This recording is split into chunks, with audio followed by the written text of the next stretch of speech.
Hi everyone, welcome back to my channel. ನಾನು ನಿಮ್ಮ ಸ್ಫೂರ್ತಿ. ಇದು ಹಬ್ಬದ್ದೇ ಕಂಟಿನ್ಯೂಷನ್ ಲಾಗ್ ಆಗಿರುತ್ತೆ. ಅಂದರೆ ಅದು ಹಬ್ಬದ ಮಾರ್ನಿಂಗ್ ಟು ಆಫ್ಟರ್ನೂನ್ ಲಾಗು, ಇದು ಆಫ್ಟರ್ನೂನ್ ಟು ಈವ್ನಿಂಗ್ ಲಾಗು ಅಂತಲೇ ಅನ್ಕೋಬೋದು. ಆದರೆ ಫುಲ್ ಲೆಂತಿಯಾಗಿ ಹಾಕಿದ್ರೆ ವೀಡಿಯೋ ನೋಡೋದಕ್ಕೆ ಬೋರ್ ಆಗುತ್ತೆ ಅಂತ ಅಂದ್ಬಿಟ್ಟು ಆಫ್ನ ನಾನು ಸಪ್ರೇಟ್ ಲಾಗ್ ಹಾಕ್ತಾ ಇದ್ದೀನಿ. ಅಂದರೆ ಹಬ್ಬದ ದಿನ ಏನೆಲ್ಲ ಮಾಡಿರ್ತೀವಿ ಅಂತ ನಿಮ್ಮ ಜೊತೆ ಶೇರ್ ಮಾಡ್ಕೊಡೋದು ನಂಗೆ ತುಂಬಾ ಖುಷಿ. ಹಾಗಾಗಿ ಈ ವಿಡಿಯೋನ ಹಾಗೆ ಪೂರ್ತಿಯಾಗಿ ತೋರಿಸೋಣ ಅಂತ ಅಂದ್ಬಿಟ್ಟು 2 ಲಾಗ್ ಮಾಡಿ ನಾನು ಹಾಕ್ತಾ ಇದ್ದೀನಿ.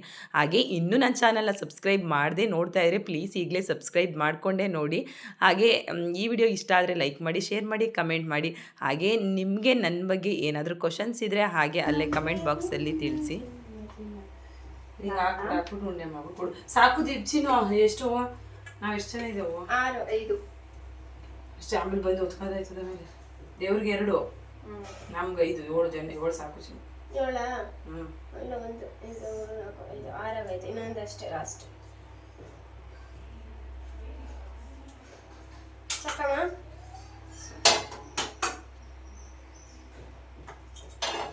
ಆಲ್ರೆಡಿ ಲಾಸ್ಟ್ ವ್ಲಾಗಲ್ಲಿ ಹೇಳಿರೋ ಹಾಗೆ ನಾನಿವತ್ತು ಒಬ್ಬಟ್ಟು ಊಟ ಮಾಡ್ತಾ ಇದ್ದಿದ್ದು.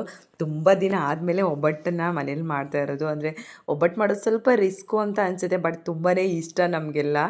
ಆದರೆ ರಿಸ್ಕು, ಆಮೇಲೆ ಒಬ್ಬಳೇ ಮಾಡೋದಕ್ಕಾಗಲ್ಲ ಅಂತ ಅಂದ್ಬಿಟ್ಟು ಹಾಗೆ ಹೇಗಿದ್ರು ಇವತ್ತು ದೀಪಿಕಾ ಎಲ್ಲ ಇದ್ದಾರೆ, ಹೇಗಿದ್ರು ಹೆಲ್ಪ್ ಮಾಡಿಕೊಡ್ತಾರೆ ಅಂದ್ಬಿಟ್ಟು ಒಬ್ಬಟ್ಟು ಊಟನೇ ಮಾಡ್ತಾ ಇದ್ದಿದ್ದು.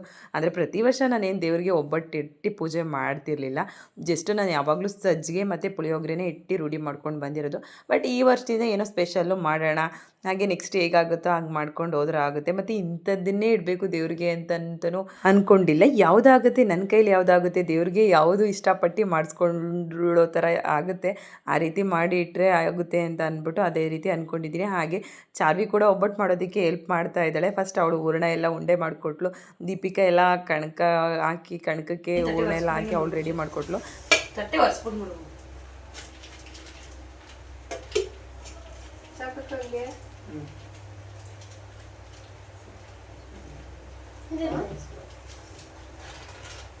ಯಾಕೆ ಈಗ ಒಂಚೂರು ಇನ್ನೊಂಚೂರು ಮಾಡು. ಬರೀ ಮೈದಾ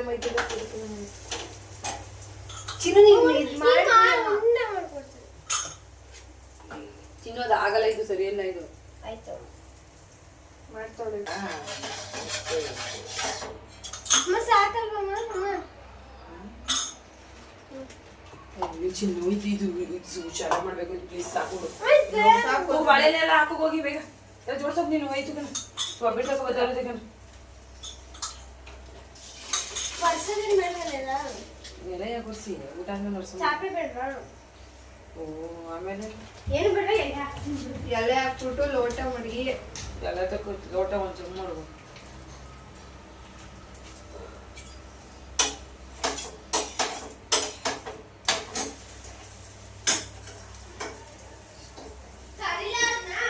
ಫಸ್ಟ್ ಮಡಗು ಹೋಗಿ ಮಡಗು ಎಲ್ಲ ಊಟನೂ ಹಾಕ್ಕೊಡು.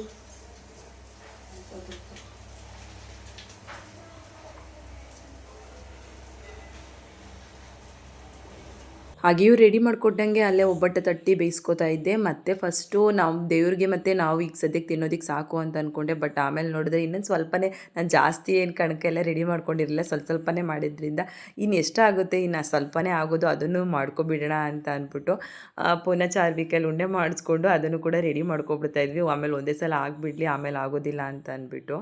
ಇನ್ನು ಎಷ್ಟಾಗೋದು ಒತ್ತೆ ಬಿಡೋಣ ನೋಡು. ಚಾರು ಚಾರು ಬೈಲಿ, ಒಂದು 5 ನಿಮಿಷ ಬೈಲಿ ಕೊಡು. ಬೈಲಿ ಹಾಕುವೆ ಮುಗಿ. ನನ್ನ ಅದೆಷ್ಟಾಯ್ತು, ಒಂದು ಇನ್ನೊಂದು 5 ಆಯ್ತು ಅಷ್ಟೇ. ಕಟ್ಬಿಡು ಮಗ.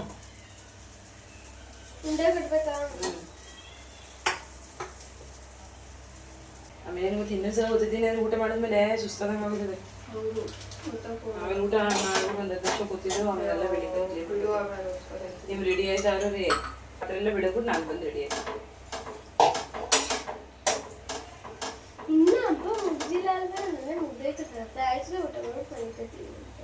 ನಾನು ಆಕ್ಚುಲಿ ಎದ್ದಾಗಲೇ ಅಲ್ಲ 3:30 ಆಗಿರ್ಬೇಕು ಅನ್ಕೊಂಡೆ. ಯಾವಾಗ ಮಧ್ಯಾಹ್ನ ಇದ್ದಾಗ ಎದೋಳ್ಸ್ನಲ್ಲ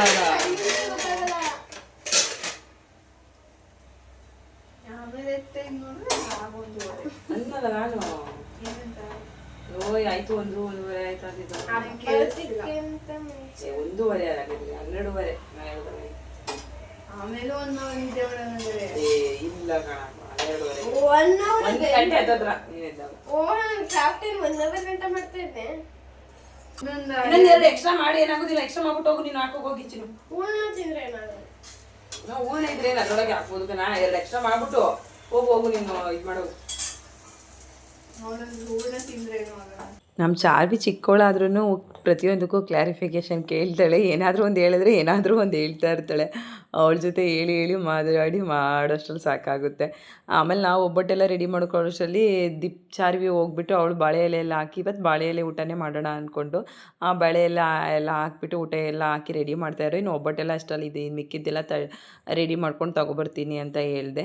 ಇನ್ನು ಚಾವಿ ಅವರಪ್ಪ ಇಬ್ಬರು ರೂಮಲ್ಲಿ ಆಟ ಆಡ್ತಾಯಿದ್ರು. ಇನ್ನು ಆಚೆ ಕಡೆ ಬಿಟ್ಟರೆ ಅವಳೆಲ್ಲನೂ ಅದು ಇದು ಹಾಳು ಮಾಡಿಬಿಡ್ತಾಳೆ ಅಂತ. ಚಾರ್ವಿಗೆ ಬಾಳೆ ಎಲೆ ಊಟ ಅಂದರೆ ಫಸ್ಟ್ ಆಫ್ ಆಲ್ ಫೇವ್ರೇಟು. ಅವಳು ಏನಾದರೂ ಹಿಂಗೆ ಊಟ ಬಡಿಸ್ಕೊಡೋದು ಅದು ಅಂದರೆ ತುಂಬಾ ಇಷ್ಟಪಡ್ತಾಳೆ. ಊಟ ಬಡಿಸ್ಕೊಡೋದು ಏನಾದರೂ ಡೆಕೋರೇಷನ್ ಮಾಡೋದು ಅದು ಇದು ಅಂದರೆ ಆ ರೀತಿ ಅವಳಿಗೆ ಜಾಸ್ತಿ ಇಂಟ್ರೆಸ್ಟು. ಹಾಗಾಗಿ ನೀನು ಊಟ ಬಡಿಸೋದಕ್ಕೆ ಸರಿ ಹೋಗಿ ಊಟ ಎಲ್ಲ ಬಡಿಸಿ ರೆಡಿ ಮಾಡ್ತಾರೆ ಹೋಗಿ ನಾವು ಬಂದು ಡೈರೆಕ್ಟ್ ಕುತ್ಕೊಂಡು ಊಟ ಮಾಡ್ತೀವಿ ಅಂತ ಹೇಳಿದ್ವಿ. ಆ ಬಾಳೆ ಎಲೆ ನಾವು ಡೆಕೋರೇಷನ್ಗೆಲ್ಲ ಜಾಸ್ತಿ ಯೂಸ್ ಮಾಡ್ಕೊಬಿಟ್ಟಿದ್ವಿ. ಇನ್ನು ಸಣ್ಣ ಪುಟ್ಟಿದ್ದು ಉಳಿದಿತ್ತು ಅಷ್ಟೊಂದೇನು ಚೆನ್ನಾಗಿರಲಿಲ್ಲ ಬಾಳೆ ಎಲೆ. ಬಟ್ ಇರಲಿ ಪರವಾಗಿಲ್ಲ ಅಂತ ಅಂದ್ಬಿಟ್ಟು ಅದೇ ಎಲೆಯಲ್ಲೇ ಊಟ ಮಾಡೋಣ. ಬಟ್ ಬಾಳೆ ಎಲೆಯಲ್ಲಿ ಊಟ ಮಾಡೋಣ ಅಷ್ಟೇ, ಅದಾಗೇ ಇರಬೇಕು ಇದೇಗೆ ಇರಬೇಕು ಅನ್ನೋದೇನು ಬೇಡ ಅಂತ ಅಂದ್ಬಿಟ್ಟು ಸ್ವಲ್ಪ ಚೆನ್ನಾಗಿರಲಿಲ್ಲ ಬಾಳೆ ಎಲೆಗಳು. ಆ ಡೆಕೋರೇಷನ್ಗಾಗಿ ಉಳಿದಿರೋ ಅಂಥ ಬಾಳೆ ಎಲೆನಲ್ಲೇ ಹಾಕ್ಕೊಂಡು ಊಟ ಮಾಡೋಕ್ಕೆ ರೆಡಿ ಮಾಡ್ತಾಯಿದ್ದು ಚಾರ್ವಿ. ಇನ್ನು ಟೈಮ್ ಬಂದು ಆಲ್ರೆಡಿ 3:30 ಹತ್ತಿರ ಆಗಿಬಿಡ್ತು. ಇದನ್ನೆಲ್ಲ ಮುಗಿಸೋಷ್ಟರಲ್ಲಿ ಒಬ್ಬಟ್ಟೆಲ್ಲ ಮುಗಿಸೋಷ್ಟರಲ್ಲಿ ಇನ್ನು ಊಟ ಮಾಡೋಷ್ಟರಲ್ಲಿ ಹತ್ತಿರ 4 ಗಂಟೆನೇ ಆಗಿಬಿಡ್ಬೋದು. ಇನ್ನು ಪುನಃ ಹಾಲೆಲ್ಲ ಕ್ಲೀನ್ ಮಾಡಬೇಕು, ಎಂಜಲೆಲ್ಲ ಆಗಿರುತ್ತೆ ಅದನ್ನೆಲ್ಲ ಒರೆಸ್ಬೇಕು. ಇನ್ನು ಅಡುಗೆ ಮನೆಯೆಲ್ಲ ಕ್ಲೀನ್ ಮಾಡಿ ಪಾತ್ರೆಗಳಂತೂ ಜಾಸ್ತಿನೇ ಆಗಿಬಿಟ್ಟಿದ್ದು. ಆದರೆ ಅಡುಗೆ ಮಾಡ್ತಾ ಪಾತ್ರೆ ಅದೆಷ್ಟು ಯೂಸ್ ಮಾಡ್ತೀನೋ ಗೊತ್ತಿಲ್ಲ ನಾನು. ಹಾಗೆ ಒಬ್ಬಟ್ಟಂತೂ ಇಷ್ಟು ತುಂಬಾ ಚೆನ್ನಾಗಿ ಬಂದಿತ್ತು. ನಿಜವಾಗ್ಲೂ ತುಂಬ ದಿನ ಆದಮೇಲೆ ಮಾಡಿದ್ರೂ ತುಂಬ ಟೇಸ್ಟಿಯಾಗಿತ್ತು. ಹಾಗೆ ನೋಡೋದಕ್ಕೂ ಕೂಡ ತುಂಬಾ ಚೆನ್ನಾಗಿತ್ತು. ಫೈನಲಿ ಒಬ್ಬಟ್ಟು ತುಂಬ ಚೆನ್ನಾಗಿತ್ತು ಅಂತ ನಮ್ಮ ಯಜಮಾನರು ಕೂಡ ಅಷ್ಟೇ ಇಷ್ಟಪಟ್ಟೆ ತಿಂದರು. ಅದರಲ್ಲೂ ಅವ್ರಿಗೆ ಹೇಳಿದ್ನಲ್ಲ ನಾನು ಆಲ್ರೆಡಿ, ಅವ್ರಿಗೆ ಕಾಳೊಬ್ಬಟ್ಟು ಅಂದರೆ ತುಂಬಾ ಇಷ್ಟಪಟ್ಟು ತಿಂತಾರೆ. ಹಾಗೆ ಇದ್ರ ಜೊತೆ ಕಾಯಲ್ಲೂ ಕೂಡ ಹಾಗೆ ಸೈಡಲ್ಲಿ ರೆಡಿ ಮಾಡ್ಕೊಂಡಿದ್ದೆ. ಒಬ್ಬಟ್ಟು ಮಾತ್ರ ಫೈನಾಗಿ ಆಗಿತ್ತು. ಇನ್ನು ಒಬ್ಬಟ್ಟು ಊಟ ಎಲ್ಲ ಮಾಡಿ ಮುಗಿಸಾದ್ಮೇಲೆ ಕ್ಲೀನ್ ಮಾಡೋದು ಯಾವಾಗ, ರೆಡಿ ಆಗೋದು ಯಾವಾಗ ಅಂತ ಇನ್ನೂ ಯೋಚನೆ ಮಾಡ್ತಾ ಇದ್ವಿ. ಇದನ್ನೆಲ್ಲ ರೆಡಿ ಮಾಡೋಷ್ಟರಲ್ಲಿ ಇನ್ನು ಪುನಃ ಕುಂಕುಮಕ್ಕೆಲ್ಲ ಆಲ್ರೆಡಿ ಕರಿಯೋದಕ್ಕೆ ಬಂದುಬಿಡ್ತಾರೆ ಬೇಗ. ಇಲ್ಲಿ ಸ್ವಲ್ಪ ಬೇಗನೆ ಕರಿಯೋದಕ್ಕೆ ಬಂದುಬಿಡ್ತಾರೆ. ಹಾಗಾಗಿ ಅದನ್ನೆಲ್ಲ ಯಾವಾಗ ಮಾಡ್ತೀವೋ ಅಂದರೆ ಟೆನ್ಷನ್ ಆಗ್ತಾಯಿತ್ತು. ಹಾಗಾಗಿ ಬೇಗ ಊಟ ಮುಗಿಸ್ಕೊಬಿಡೋಣ ಅಂತ ಅಂದ್ಕೊಂಡು ಪ್ಲ್ಯಾನಲ್ಲೇ ಊಟಕ್ಕೆಲ್ಲ ಚಾರ್ವಿ ಎಲೆ ಹಾಕಿ ಅವಳು ಆಲ್ರೆಡಿ ರೆಡಿ ಮಾಡ್ತಾಯಿದ್ದು. ನಾವು ಒಳಗಡೆ ಅದನ್ನೆಲ್ಲ ಒಬ್ಬಟ್ಟೆಲ್ಲ ಮಾಡೋಷ್ಟರಲ್ಲಿ ಇವಳು ಆಲ್ರೆಡಿ ಇಲ್ಲಿ ಎಲೆಗೆಲ್ಲ ಬಾಳೆ ಎಲೆಗೆಲ್ಲ ಊಟ ಹಾಕಿ ರೆಡಿ ಮಾಡ್ತಾಯಿದ್ಲು. ಅಷ್ಟರಲ್ಲಿ ಅವಿನೂ ಕೂಡ ಊಟ ಮಾಡಬೇಕು ಅಂತ ಆಚೆ ಕಡೆ ಬಂದಿದ್ಲು. ಆಮೇಲೆ ನಮ್ಮ ಮನೆಯವರು ಎಷ್ಟೊತ್ತಾಗುತ್ತೆ ನೀವು ಅಡುಗೆ ಎಲ್ಲ ಮಾಡೋಷ್ಟೇ ಇಷ್ಟೊಂದು ಲೇಟ್ ಆಗಿಬಿಟ್ಟಿದೆಯಲ್ಲ ಇವತ್ತು ಹಾಗೆ ಹೀಗೆ ಅಂತ ಹೇಳ್ತಾಯಿದ್ರು. ಸರಿ ನೀವು ಫಸ್ಟು ಹೊಟ್ಟೆ ಹಸಿತಾ ಇರಬೇಕು ಅಂದರೆ ನಮ್ಮ ಮನೆಯವ್ರು ಕರೆಕ್ಟಾಗಿ ಟೈಮಿಗೆ ಸರಿಯಾಗಿ ಊಟ ಆಗಿಬಿಡ್ಬೇಕು. ಹಾಗಾಗಿ ನನಗೆ ಫಸ್ಟ್ ಊಟ ಹಾಕ್ಕೊಟ್ಬಿಡಿ, ನಂಗೆ ಹೊಟ್ಟೆ ಹಸಿತೈತೆ ನಾವು ಕುತ್ಕೊಬಿಡ್ತೀನಿ ಅಂದ್ಬಿಟ್ಟು ಅವರಿಬ್ಬರೂ ಅವಿನೂ ಮತ್ತು ಅವರಪ್ಪನೂ ಫಸ್ಟೇ ಕುತ್ಕೊಂಡ್ಬಿಟ್ರು. ಏಕೆಂದರೆ ಅವಿಗೂ ಪಾಪು ಅಲ್ವಾ, ಅವಳು ಬೇಗ ಹೊಟ್ಟೆ ಹಸಿತಾ ಇರುತ್ತೆ. ನಾನು ಅವಳಿಗೂ ಸ್ವಲ್ಪ ಊಟ ತಿನ್ಸ್ಕೊಂಡು ತಿಂತಾ ಇರ್ತೀನಿ, ನೀವು ಬಂದು ಆಮೇಲೆ ಕೂತ್ಕೊಳ್ಳಿ ಅಂತ ಹೇಳಿದ್ರು. ಸರಿ ಆಯಿತು ನೀವು ಮಾಡ್ತಾಯಿರಿ, ಆಮೇಲೆ ನಾವು ಬಂದು ಹಾಗೆ ಜಾಯ್ನ್ ಆಯ್ತೀವಿ ಅಂತ ಹೇಳ್ಬಿಟ್ಟು ಫಸ್ಟ್ ಅವ್ರಿಗೆ ಊಟ ಎಲ್ಲ ಹಾಕ್ಕೊಟ್ಬಿಟ್ಟು ಚಾರ್ವಿ ಆಮೇಲೆ ನಾವು ಕೂತ್ಕೊಳ್ತಾ ಇದ್ವಿ.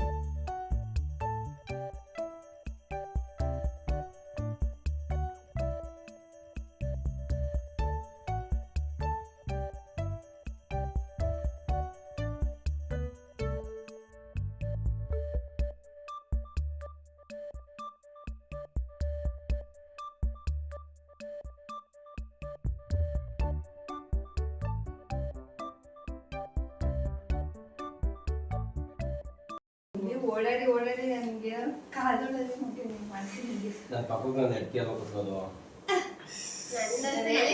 ಹಂಗೆ ಹಾಕಿರೋಳು ಅಂತ ಸುಮಾರು ದಿನ ಆಮೇಲೆ ಮಾಡಿದ್ರು ಒಬ್ಬಟ್ಟು. ಇತ್ತೇನವ ನುಗ್ಗೆಕಾಯಿ ತಿಂತೀನಿ ಚಿಕ್ಕಿ. ಹಾಂ ಚಲೋ ಕುಡಿಯೋದು ನಿಂತು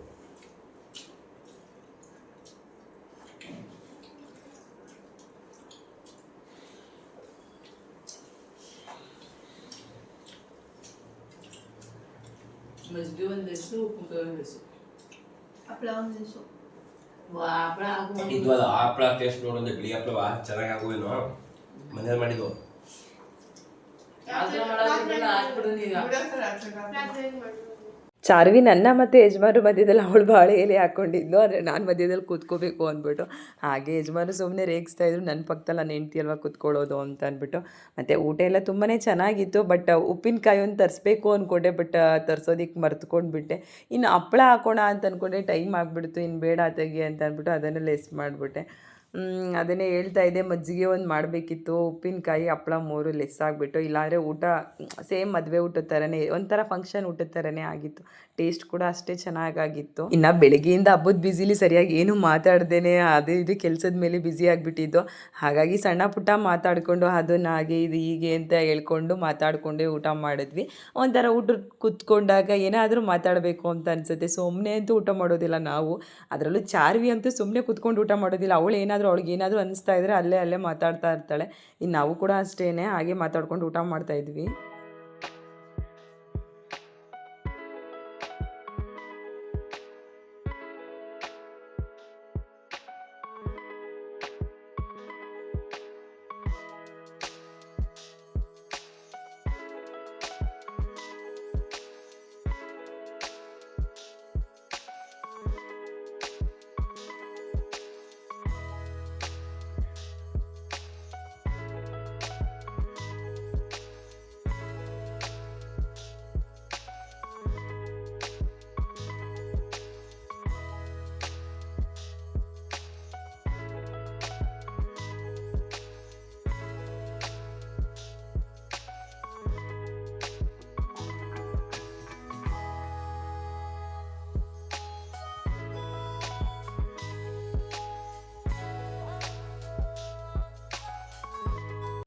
ಏನು? ಏನು ಏನು ಎಲ್ಲರೂ ಆಯ್ತು. ಕ್ಲೋಸ್. ಕೈ ತೊಳಿಬೇಕೀಗ. ಏನಿದ್ರು ಸ್ವೀಟ್ ಊಟಕ್ಕೆ ಮುಂಚೆ ತಿನ್ಬೇಕು. ಫಸ್ಟ್ ಸ್ವೀಟು, ಊಟ ಮುಂಚೆನೆ ತಿಂದಿದ್ದು ಪಲ್ಯ ಪುಳಿಯೋಗರೆ ತಿನ್ಬಿಟ್ಟು ಕೆಮ್ತವ್ರೆ. ಇನ್ನು ಊಟ ಎಲ್ಲ ಆಗಿದ್ದಾದಮೇಲೆ ದೀಪಿಕಾ ಸ್ವಲ್ಪ ಹಾಲೆಲ್ಲ ಕ್ಲೀನ್ ಮಾಡ್ಕೊಂಡು ಅವಳು ರೆಡಿ ಮಾಡಿಕೊಂಡ್ಳು. ಇನ್ನು ನಾನು ಅಡುಗೆ ಮನೆಯೆಲ್ಲ ಪೂರ್ತಿ ಕ್ಲೀನ್ ಮಾಡಿಕೊಂಡು, ಪಾತ್ರೆ ತುಂಬಾ ಜಾಸ್ತಿ ಇತ್ತು. ಹಾಗಾಗಿ ಅದನ್ನೆಲ್ಲ ಪಾತ್ರೆನೆಲ್ಲ ತೊಳ್ಕೊಂಡು ಆಮೇಲೆ ನಾನು ಕೂಡ ರೆಡಿ ಆಗೋಣ ಅಂತ ಅಂದ್ಬಿಟ್ಟು ರೆಡಿ ಆಗ್ತಾಯಿದ್ದೆ. ಇನ್ನು ಪುನಃ ಈವ್ನಿಂಗು ಚಿಕ್ಕದಾಗೆ ಬಿಟ್ಟಿದ್ದೆ ಬೆಳಗ್ಗೆನೂ ನಾನು ರಂಗೋಲಿನ. ಏಕೆಂದರೆ ಅವಿ ಅಂತೂ ರಂಗೋಲಿ ಎಲ್ಲೇ ಬಿಟ್ಟಿದ್ರು ಹೋಗಿ ಅಳಿಸ್ಬಿಡ್ತಾಳೆ. ಇಲ್ಲ ಕಾಲಲ್ಲಾದರೂ ಅಳಿಸ್ತಾಳೆ, ಇಲ್ಲ ಕೈಯಲ್ಲಾದರೂ ಅಳಿಸ್ತಾಳೆ. ಏನೂ ಮಾಡೋದಕ್ಕಾಗಲ್ಲ. ಎಷ್ಟು ಅವಾಯ್ಡ್ ಮಾಡಿದ್ರು ಅವಳನ್ನ ಇಟ್ಕೊಳ್ಳೋದಕ್ಕಾಗೋದಿಲ್ಲ. ಏನಾದರೂ ಒಂದು ಕಿತಾಪತಿ ಮಾಡ್ತಾಳೆ. ಇನ್ನು ಜಾಸ್ತಿ ದೊಡ್ಡದಾಗಿ ಬಿಟ್ರೂ ಮನೆ ಅಂದರೆ ಒಂಥರ ರಂಗೋಲಿ ಗೊತ್ತೇ ಇದೆಯಲ್ಲ, ಏನಾದರೂ ಅದು ಬಿಡಿಸಿ ಕೆಡಿಸ್ಬಿಟ್ರಂತೂ ಅದು ಒಂಥರ ಧೂಳು ಥರ ಆಗಿಬಿಡುತ್ತೆ ಅಂದ್ಬಿಟ್ಟು ಚಿಕ್ಕದಾಗೆ ರಂಗೋಲಿ ಬಿಟ್ಟಿದೆ. ಇನ್ನು ಈವ್ನಿಂಗು ಅದು ಆಲ್ರೆಡಿ ಕೆಡಿಸ್ಬಿಟ್ಟಿದ್ಲು. ಇನ್ನು ಈವ್ನಿಂಗು ಸಿಂಪಲಾಗಿ ಒಂದು ರಂಗೋಲಿ ಬಿಡೋಣ ಅಂತ ಅಂದ್ಬಿಟ್ಟು ಅದನ್ನು ಬಿಟ್ಟೆ. ಇನ್ನು ನಾನೆಲ್ಲ ರೆಡಿ ಆಗಿದ್ದೆ. ಬಟ್ ಸೀರೆ ನನಗೆ ಬ್ಲೌಸ್ ಇನ್ನೂ ಕೊಟ್ಟಿರಲಿಲ್ಲ ಟೇಲರು, ಏಕೆಂದರೆ ಹಬ್ಬದ ಬ್ಯುಸಿನಲ್ಲಿ ಅವನು ಸ್ವಲ್ಪ ಲೇಟೇ ಕೊಟ್ಟಿದ್ದು. ಇನ್ನು ಸೌಮಿಂದು ಮತ್ತು ಪೂಜೆದೆಲ್ಲ ನೆನ್ನೆನೇ ರೆಡಿ ಆಗಿತ್ತು, ಅವ್ರದ್ದು ಇಸ್ಕೊಂಡೋಗಿ ಕೊಟ್ಟಿದ್ದೆ. ಬಟ್ ನಾನು ಹಬ್ಬದ ದಿನ ಕೊಡ್ತೀನಿ ಅಂತ ಹೇಳಿದರು. ಪರವಾಗಿಲ್ಲ ಆಯಿತು, ಇನ್ನು ನಾನು ಇರೋದು ಮದ್ದೂರಲ್ಲೇ ಅಲ್ವಾ, ಬೇಗ ಹೋಗಿ ಇಸ್ಕೊಂಡು ಬರ್ಬೋದು. ಇನ್ನು ಸೌಮ್ಯ ಮತ್ತು ಪೂಜಂಗಾದರೆ ಊರಿಗೆ ಕೊಟ್ಟು ಕಳಿಸ್ಬೇಕಲ್ವ, ಅವ್ರಿಗೆ ಪ್ರಾಬ್ಲಮ್ ಆಗುತ್ತೆ ಅಂದ್ಬಿಟ್ಟು ಫಸ್ಟು ಅವ್ರದ್ದು ಸ್ಟಿಚ್ ಮಾಡಿಸಿ ತೊಗೊಂಡೋಗಿ ಕೊಟ್ಟಿದ್ದು. ಇನ್ನು ಯಜಮಾನ್ರು ಇನ್ನು ಈಸ್ಕೊಂಡು ಬರೋದಕ್ಕೆ ಹೋಗಿದ್ರು. ಆದರೆ ಅವರು ಮಧ್ಯಾಹ್ನ 1 ಗಂಟೆ ಕೊಡ್ತೀನಿ ಅಂತ ಹೇಳಿದರು. ಆಮೇಲೆ 3 ಗಂಟೆ ಆಗಿಬಿಡುತ್ತೆ ಅಂದರು. ಇನ್ನು 3 ಗಂಟೆಗೂ ರೆಡಿಯಾಗಿರಲಿಲ್ಲ. ಏನೋ ಉಕ್ಸ್ ಹಾಕಬೇಕು ಅದಾಗಬೇಕು ಅಂತ ಹೇಳಿದ್ರು. ಇನ್ನು 4:15ಗೇನೋ ಆಮೇಲೆ ಫೋನ್ ಮಾಡಿದ್ರು. ಇನ್ನು ಆಮೇಲೆ ಯಜಮಾನ್ರು ಇಸ್ಕೊಂಡು ಬರೋದಕ್ಕೆ ಹೋದ್ರು. ಇನ್ನೆಲ್ಲ ರೆಡಿ ಆಗಿತ್ತು. ಸೀರೆ ಒಂದು ಆಮೇಲೆ ಹಾಕೊಳ್ಳೋಣ ಅಂತ ಅಂದ್ಬಿಟ್ಟು ಇನ್ನು ಮಕ್ಳಿಗೂ ಕೂಡ ದೀಪಿಕಾನೇ ರೆಡಿ ಮಾಡ್ತಾಯಿದ್ಲು. ಅಂದರೆ ಚಾರ್ವಿ ರೆಡಿ ಆಗ್ತಾ ಇದ್ದಾಳೆ ಅವಳೇನೆ. ಬಟ್ ಅವಿ ಮಲ್ಕೊಂಡ್ಬಿಟ್ಲು. ಇನ್ನು ಪರವಾಗಿಲ್ಲ, ಇದೆಲ್ಲ ಆದಮೇಲೆ ಎದ್ದೇಳ್ಸೋಣ, ಸ್ವಲ್ಪ ಅವಳಿಗೂ ಫ್ರೀ ಅನಿಸುತ್ತೆ ಅಂತ ಅಂದ್ಬಿಟ್ಟು ಅವಳು ಮಲ್ಕೊಳ್ಳಿ ಅಂತ ಅಂದ್ಬಿಟ್ಟು ಅವಳು ಮಲಗಿಸಿದ್ವಿ. ಇನ್ನು ಚಾರ್ವಿ ಏನಿಲ್ಲ, ಅವಳು ದೀಪಿಕನ್ ಹೆಲ್ಪ್ ತೊಗೊಂಡು ಅವಳು ಕೂಡ ರೆಡಿಯಾಗಿದ್ಲು. ಇನ್ನು ದೀಪಿಕಾ ಪಾಡ್ಗೆ ದೀಪಿಕಾನು ರೆಡಿಯಾಗಿದ್ಲು.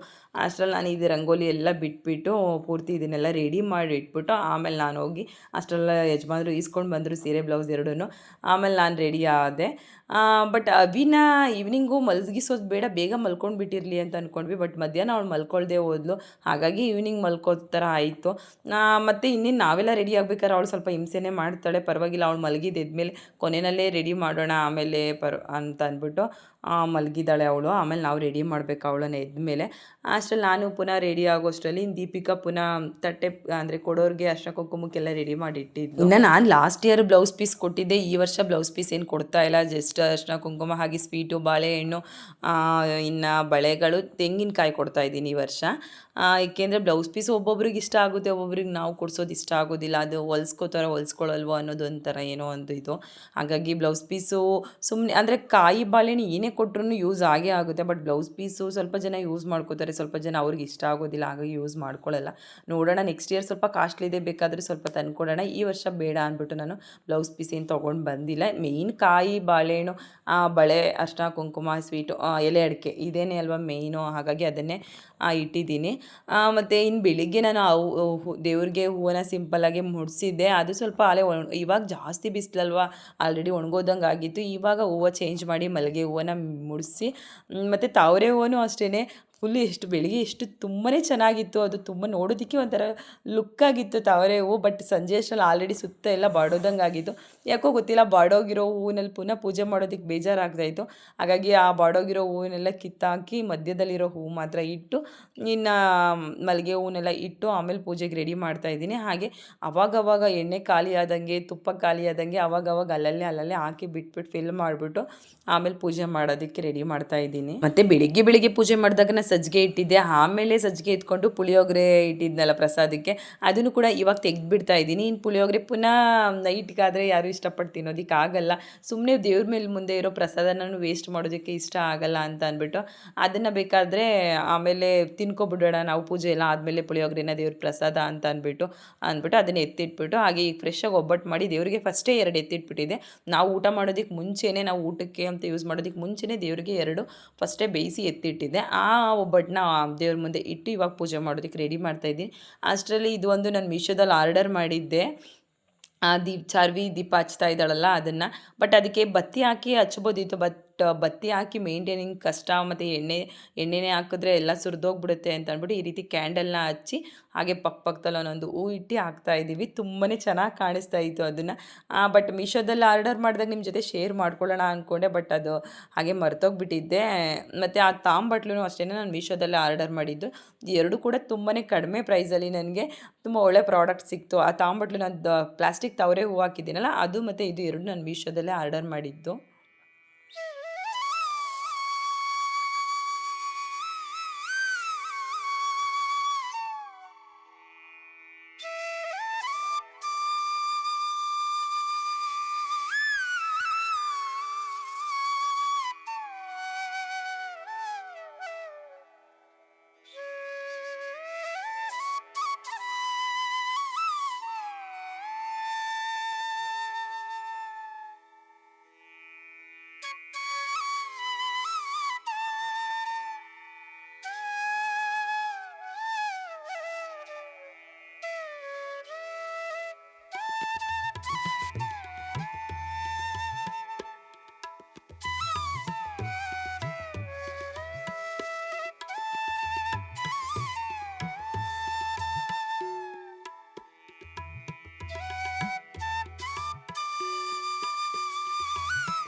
ಮತ್ತು ನಾನು ಪೂಜೆ ಮಾಡಬೇಕಾದ್ರೆ ಹಾಗೆ ಫೋನಲ್ಲಿ ಸಾಂಗ್ ಹಾಕ್ಕೊಂಡು ಪೂಜೆ ಮಾಡ್ತಾಯಿದ್ವಿ, ದೇವ್ರದ್ದು ಶ್ಲೋಕ ಹಾಕ್ಕೊಂಡು. ಅದನ್ನು ನೀಟಾಗಿ ಕಲಿತ್ಕೊಂಡು ಚಾರ್ವಿ ಮತ್ತು ದೀಪಿಕಾ ಇಬ್ಬರು ಕೂಡ ಆ ಶ್ಲೋಕನ ಹೇಳ್ತಾಯಿದ್ರು ನಾನು ಪೂಜೆ ಮಾಡಬೇಕಾದ್ರೆ.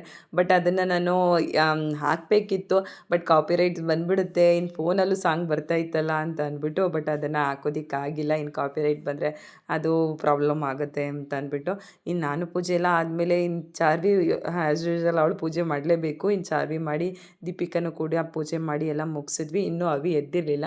ನೋಡೋಣ ಇದಾದಮೇಲೆ ಎದ್ದೇಳಿಸ್ಬಿಟ್ಟು ಅವಳು ರೆಡಿ ಮಾಡೋಣ ಅಂತ ಅಂದ್ಬಿಟ್ಟು. ಹಾಗೆ ಈವ್ನಿಂಗು ಕೂಡ ದೇವರು ತುಂಬಾ ಚೆನ್ನಾಗಿ ಕಾಣಿಸ್ತಾ ಇದ್ರು. ಒಂಥರ ಏನೋ ಮನೆಯಲ್ಲಿ ದೇವ್ರನ್ನ ಈ ರೀತಿ ಕೂರಿಸಿ ಪೂಜೆ ಮಾಡ್ತಾ ಇದ್ದೀವಿ ಅಂದರೆ ಏನೋ ಒಂಥರ ಖುಷಿ, ಏನೋ ಒಂಥರ ಸಮಾಧಾನ, ಒಂಥರ ಏನೋ ಒಂಥರ ಹೇಳೋದಕ್ಕೆ ಆಗಲ್ಲ ಆ ಭಾವನ ಅಂತಲೇ ಹೇಳ್ಬೋದು. ಮತ್ತು ಈವ್ನಿಂಗು ಪೂಜೆ ಟೈಮಲ್ಲಿ ಯಜಮಾನ್ರು ಇರಲಿಲ್ಲ. ಅವ್ರು ಸ್ವಲ್ಪ ಹೊರಗಡೆ ಕೆಲಸ ಇತ್ತು ಅಂದ್ಬಿಟ್ಟು ಹೋಗಿದ್ರು. ಅವಿ ಮಲಗಿದ್ಲಲ್ಲ, ಹಾಗಾಗಿ ಅವ್ರು ಹೋಗಿದ್ರು. ಅವಿ ಮಲ್ಕೊಂಡಿರಲಿಲ್ಲ ಅಂದರೆ ಅವ್ರನ್ನ ಅವಿನೂ ಎತ್ಕೊಂಡು ಹೋಗ್ಬೇಕಾಗಿತ್ತು ಅವರು. ಏಕೆಂದರೆ ಅವಳು ಗೊತ್ತಲ್ಲ, ನಾವು ಹಬ್ಬ ಮಾಡಬೇಕಾದ್ರೆ ಅವಳು ಹಿಂಸೆ ಕೊಡ್ತಾಳೆ ಅಂದ್ಬಿಟ್ಟು ಅವ್ರು ಎತ್ಕೊಂಡು ಹೋಗ್ತಿದ್ರು. ಬಟ್ ಅವಳು ಮಲಗಿರೋದ್ರಿಂದ ಅಷ್ಟರಲ್ಲಿ ಹೋಗಿದ್ದು ಬಂದ್ಬಿಡ್ತೀನಿ ಕೆಲಸ ಮುಗಿಸ್ಕೊಂಡು ಅಂದ್ಬಿಟ್ಟು ಹೊರಗಡೆ ಹೋಗಿದ್ರು. ಫಸ್ಟ್ ನೀನು ಇವತ್ತು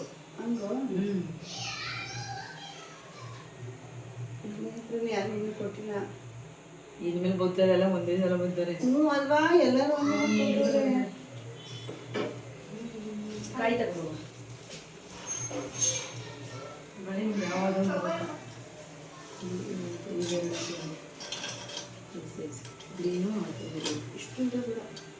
ಕಸೈಟ್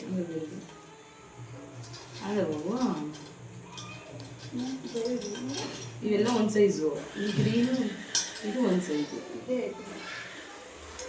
ದೊಡ್ಡ ಹೋಗೋಯ್ತು. 2 8 ಇರಬೇಕು, 2 6 ಇಷ್ಟೇ ಆಗುತ್ತೆ. ಕೈ ಆಗುತ್ತೆ. ಫಸ್ಟೇ ಈ ವರ್ಷ ಕುಂಕುಮ ತಗೊಳ್ಳೋದಿಕ್ಕೆ ನಮ್ಮ ಅಕ್ಕ ಅಂದರೆ ನಮ್ಮ ಭವ್ಯಕ್ಕನೇ ಬಂದಿದ್ರು. ಫಸ್ಟ್ ಅವರೇನೆ ಇವತ್ತು ಗೆಸ್ಟು ಕುಂಕುಮ ತಗೊಳ್ಳೋದಿಕ್ಕೆ. ಆಮೇಲೆ ನಮ್ಮ ನಂದಿನಿ ಅಕ್ಕ ಮತ್ತು ಶೀಲಕ್ಕ ಬಂದರು. ಇನ್ನು ಹೊರಗಡೆ ಅಂದರೆ ಅಕ್ಕಪಕ್ಕದಲ್ಲಿ ಇನ್ನೂ ಯಾರನ್ನೂ ಕರೆದಿರಲಿಲ್ಲ. ಆಮೇಲೆ ಕರೆಯೋಣ ಅಂತ ಅಂದ್ಬಿಟ್ಟು ಈಗ ಅವರೇ ಫಸ್ಟ್ ಬಂದಿರೋದು.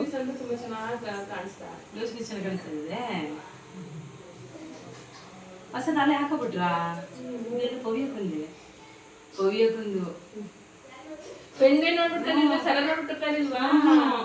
ಪೆಂಡೆಂಟ್ ಆ ಪೆಂಡೆಂಟ್ ಹೊಕ್ಕದ ಬಂದಿದೆ ನಿಮ್ದು ಅಲ್ವೇ? ಹೆಂಗ್ ಬಂದಿರೋ ಕಡೆ ಹೆಂಗಾರ ಬರ್ಲಿಲ್ಲ, ಸುಮ್ಮನೆ ಆಗ್ತಿದೆ. ಇಲ್ಲ, ಚೆನ್ನಾಗಿ ಬಂದಿದೆ. ನಂದಕ್ಕಿಂತ ಅದರಿಂದ ಚೆನ್ನಾಗಿದೆ. ನನ್ನ ಸರ ಇಷ್ಟ ಆಯ್ತಲ್ಲ. ಚೆನ್ನಾಗಿದೆ, ಸರ ಚೆನ್ನಾಗಿದೆ. ಪೆಂಡೆಂಟ್ ಚೆನ್ನಾಗಿದೆ, ಕಾಣಿಸ್ತಾ ಇದೆ. ಹಾಕಿಸ್ಕೋ ಪೀಗ್ ಹೋಗೋಣ. ಪೀಗೋಗಳು ಬೇಗ ಹಾಕ್ಸ್ಕೋರಿ. ಚೆನ್ನಾಗಿ ಬಂದಿದ್ದಾರೆ. ಮತ್ತು ಇವರೆಲ್ಲ ಬರ್ತಾ ಇದ್ದಾರೆ ಅಂತ ಅಂದ್ಬಿಟ್ಟು ಅಷ್ಟರಲ್ಲಿ ಅವಿನೂ ಎದ್ದೇಳಿಸ್ಬಿಟ್ಟು ಅವಳು ರೆಡಿ ಮಾಡೋದಕ್ಕೆ, ಆದರೆ ಸ್ವಲ್ಪ ಚಾರ್ವಿನೇ ರೆಡಿ ಮಾಡ್ತೀನಿ ಬಿಡಮ್ಮ ನಾನೇ ಅಂತ ಅಂದ್ಬಿಟ್ಟು ಅವಳು ರೆಡಿ ಮಾಡ್ತಾಯಿದ್ಲು.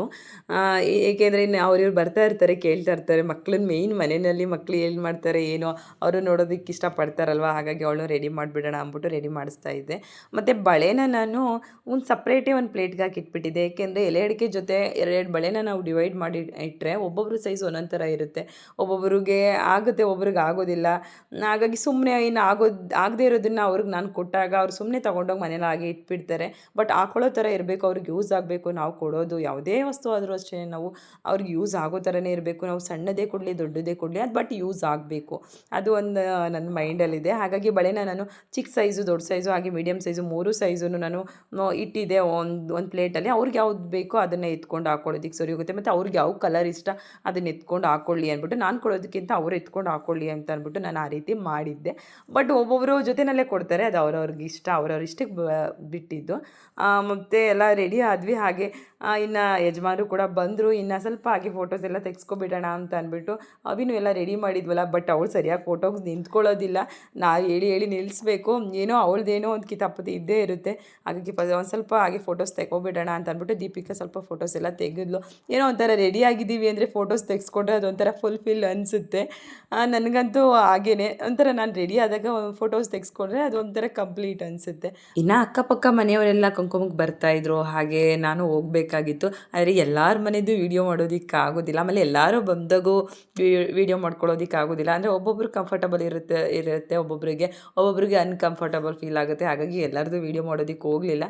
ಏಕೆಂದರೆ ಹಿಂಗೆ ನನಗೆ ಗೊತ್ತಿರೋರಾದರೆ ಅವ್ರು ನಾನು ವೀಡಿಯೋದಲ್ಲಿ ಬರೋದಕ್ಕೆ ಇಷ್ಟಪಡ್ತಾರೆ. ಒಬ್ಬೊಬ್ರು ಅಂದರೆ ಹಿಂಗೆ ನಮ್ಮ ಅಕ್ಕರೆಲ್ಲ ಅವ್ರಿಗೆಲ್ಲ ಗೊತ್ತು ನಾನು ವೀಡಿಯೋ ಮಾಡೋದೇ ಆಗಿರ್ಬೋದು, ಏನೇ ಆಗಿರ್ಬೋದು ಮಾಡಲಿ ಅಂದ್ಬಿಟ್ಟು ಅವ್ರು ಸುಮ್ಮನೆ ಇರ್ತಾರೆ. ಬಟ್ ಹೊಸ್ದಾಗಿ ಯಾರಾದರೂ ಬಂದಾಗ ಅವ್ರಿಗೆ ಅನ್ಕಂಫರ್ಟ್ ಫೀಲ್ ಆಗುತ್ತೆ ಅಂತ ಅಂದ್ಬಿಟ್ಟು ವೀಡಿಯೋ ಮಾಡೋದಕ್ಕೆ ಹೋಗಿಲ್ಲ ನಾನು. ಇನ್ನು ನಾನು ಕೂಡ ಅಷ್ಟೇ ಬೇರೆಯವ್ರ ಮನೆಗೆ ಹೋದಾಗೂ ಅಷ್ಟೇ ಅವ್ರಿಗೆ ಕಂಫರ್ಟ್ ಅನಿಸ್ತಾ ಇದೆ ಅಂತಂದರೆ ಮಾತ್ರನೇ ವೀಡಿಯೋ ಮಾಡಿಸ್ಕೋತೀನಿ, ಇಲ್ಲಾಂದರೆ ಅಲ್ಲೂ ಕೂಡ ವೀಡಿಯೋ ಮಾಡಿಸ್ಕೊಳ್ಳೋದಕ್ಕೆ ಹೋಗೋದಿಲ್ಲ. ಇನ್ನು ಈ ಹಬ್ಬದಲ್ಲಂತೂ ಒಬ್ಬರಿಗಿಂತ ಒಬ್ಬರು ಇನ್ನೂ ಚೆನ್ನಾಗಿ ಅಲಂಕಾರ ಮಾಡ್ತಾರೆ ದೇವರಿಗೆ ಅಂತಲೇ ಹೇಳ್ಬೋದು. ಒಬ್ಬೊಬ್ಬರಿಗೆ ಅವ್ರಿಗೆ ಇಷ್ಟ ಬಂದಂಗೆ ಇನ್ನೂ ಬೇರೆ ಬೇರೆ ಥರ ಎಲ್ಲ ಡೆಕೋರೇಷನ್ ಮಾಡ್ತಾರೆ. ಹಬ್ಬದಲ್ಲಿ ಒಬ್ಬೊಬ್ಬರ ಮನೆಯಲ್ಲಿ ದೇವ್ರು ನೋಡೋದೇ ಒಂಥರ ಖುಷಿ. ನಾವು ಮೇಯ್ನಾಗಿ ಕುಂಕುಮಕ್ಕೆ ಹೋಗೋದಕ್ಕಿಂತ ಹೆಚ್ಚಾಗಿ ಅವ್ರ ಮನೆಯಲ್ಲಿ ಯಾವ ರೀತಿ ಡೆಕೋರೇಷನ್ ಮಾಡಿದ್ದಾರೆ, ದೇವ್ರನ್ನ ಯಾವ ರೀತಿ ಎಲ್ಲ ಇಟ್ಟಿದ್ದಾರೆ ಅಂತೆಲ್ಲ ಒಂಥರ ಕ್ಯೂರಿಯಾಸಿಟಿ ಇರುತ್ತೆ ನನಗಂತೂ ನೋಡೋದಕ್ಕೆ. ಒಂಥರ ಅದನ್ನೆಲ್ಲ ನೋಡಿ ಕಣ್ಣು ತುಂಬಿಕೊಂಡ್ರೆ ಒಂಥರ ಖುಷಿ ಆಗುತ್ತೆ. ಹಾಗಾಗಿ ಆಲ್ಮೋಸ್ಟ್ ಎಲ್ಲರ ಮನೆಗೆ ಹೋದಾಗೆಲ್ಲ ದೇವ್ರ ಮನೆಯಲ್ಲಿ ನೋಡಿ ಅವ್ರು ಯಾವ ರೀತಿ ಇಟ್ಟಿದ್ದಾರೆ ದೇವ್ರನ್ನೆಲ್ಲ ಅಂತ ಅಂದ್ಬಿಟ್ಟು ನೋಡಿಕೊಂಡು ಖುಷಿ ಪಟ್ಕೊಂಡು ಬರ್ತಾ ಇದ್ದೆ. ಮತ್ತು ಇನ್ನು ಒಂದೊಂದಕ್ಕೆಲ್ಲ ನಾನು ಬರ್ತೀನಿ ಅಂತ ಹಠ ಮಾಡಿಕೊಂಡು ನನ್ನ ಜೊತೆನೂ ಅವಳು ಬರ್ತಾ ಇದ್ಲು. ಒಂದೊಂದಕ್ಕೆ ಚಾರ್ವಿ ಕರ್ಕೊಂಡು ಹೋಗ್ತಾ ಇದ್ದೆ, ಒಂದೊಂದಕ್ಕೆ ನಮ್ಮ ಪಕ್ಕದ ಮನೆ ನನ್ನ ಫ್ರೆಂಡು ಬರ್ತಾ ಇದ್ರು. ಇನ್ನು ಸುಮಾರು ಮನೆಗೆ ಹೋಗೋದಕ್ಕೆಲ್ಲ ಅವಿನ ಕಣ್ ತಪ್ಪಿಸಿ ಹೋಗ್ಬೇಕಾಗಿತ್ತು, ಏಕೆಂದರೆ ಎಲ್ಲ ಕಡೆ ನಾನು ಹೋಗೋದಕ್ಕೆಲ್ಲ ಬರ್ತೀನಿ ಅಂತ ಇದ್ಲು. ಬಟ್ ಅವಳು ಎತ್ಕೊಂಡು ಮೇಂಟೈನ್ ಮಾಡಿಕೊಂಡು ಸೀರೆ ಬೇರೆ ಹಾಕಿರ್ತೀನಲ್ವ, ಅವಳನ್ನ ಮೇಂಟೈನ್ ಮಾಡಿ ನಾನು ಹೋಗೋದಕ್ಕೆ ಆಗ್ತಾ ಇರಲಿಲ್ಲ. ಹಾಗಾಗಿ ಅವಳನ್ನ ಆಲ್ಮೋಸ್ಟ್ ಅವಾಯ್ಡ್ ಮಾಡಿದೆ. ಹಂಗೂ ಒಂದು ಮನೆಗೋ 2 ಮನೆಗೋ ಕರ್ಕೊಂಡು ಹೋಗಲೇಬೇಕಾಯಿತು, ಹಠ ಮಾಡ್ತಾಯಿದ್ಲು. ಹಾಗಾಗಿ ಕರ್ಕೊಂಡು ಹೋದೆ. ಇನ್ನು ಕೊನೆಯಲ್ಲಿ ಎಲ್ಲರ ಮನೆ ಮುಗಿಸಿ ನಾನು ನಮ್ಮ ನಂದಿನಿ ಅಕ್ಕವ್ರ ಮನೆಗೆ ಬಂದೆ. ಈ ಲಾಸ್ಟಲ್ಲಿರೋದೇ ನಮ್ಮ ನಂದಿನಿ ಅಕ್ಕವ್ರ ಮನೆ. ತುಂಬಾ ಸಿಂಪಲಾಗಿ ಮಾಡಿದರು, ತುಂಬ ಚೆನ್ನಾಗಿ ಮಾಡಿದರು. ದೇವ್ರಿಗೆ ನೋಡಿದ್ರೆ ನೋಡ್ತಾ ಇರಬೇಕು ಅನಿಸ್ತಾ ಇತ್ತು ದೇವ್ರನ್ನ, ಅಷ್ಟು ಚೆನ್ನಾಗಿ ದೇವ್ರಿಗೆ ಸೀರೆ ಉಡಿಸಿ ರೆಡಿ ಮಾಡಿದರು. ಮತ್ತು ನಾನು ಎಲ್ಲರ ಮನೆಯಲ್ಲೂ ವೀಡಿಯೋ ಮಾಡ್ಕೊಳ್ಳೋದಕ್ಕೂ ಆಗಿರಲಿಲ್ಲ. ಒಂದು 2-3 ಮನೆ ಕ್ಲಿಪ್ಪಿಂಗ್ಸು ಇದ್ರ ಜೊತೆ ಆ್ಯಡ್ ಮಾಡಿದ್ದೀನಿ. ಆದರೆ ಕೊನೆಯಲ್ಲಿ ಮಾತ್ರ ನಾನು ನಂದಿನಿ ಅಕ್ಕವ್ರ ಮನೆಗೆ ಹೋಗಿದ್ರಿಂದ ಅಲ್ಲಿ ನೀಟಾಗಿ ವೀಡಿಯೋ ಮಾಡ್ಕೊಂಡು ದೇವ್ರದನ್ನು ನೀಟಾಗಿ ವೀಡಿಯೋ ಮಾಡ್ಕೊಳ್ಳೋದಕ್ಕಾಯಿತು. ನೋಡ್ತಾ ಇರ್ಬೋದು ನೀವು, ತುಂಬಾ ಚೆನ್ನಾಗಿ ಅಲಂಕಾರ ಮಾಡಿದರು. ಹಾಗೆ ನಿಮಗೆ ಯಾವ ರೀತಿ ಅನಿಸ್ತು ಅಂದ್ಬಿಟ್ಟು ಕಮೆಂಟ್ ಮಾಡಿ. ಹಾಗೆ ಈ ವಿಡಿಯೋ ಇಷ್ಟ ಆದರೆ ಲೈಕ್ ಮಾಡಿ, ಶೇರ್ ಮಾಡಿ, ಕಮೆಂಟ್ ಮಾಡಿ. ಹಾಗೆ ಇನ್ನೂ ನನ್ನ ಚಾನಲ್ನ ಸಬ್ಸ್ಕ್ರೈಬ್ ಆಗದೆ ನೋಡ್ತಾ ಇದ್ರೆ ಪ್ಲೀಸ್ ಈಗಲೇ ಸಬ್ಸ್ಕ್ರೈಬ್ ಆಗಿ. Thank you for watching. See you then next vlog.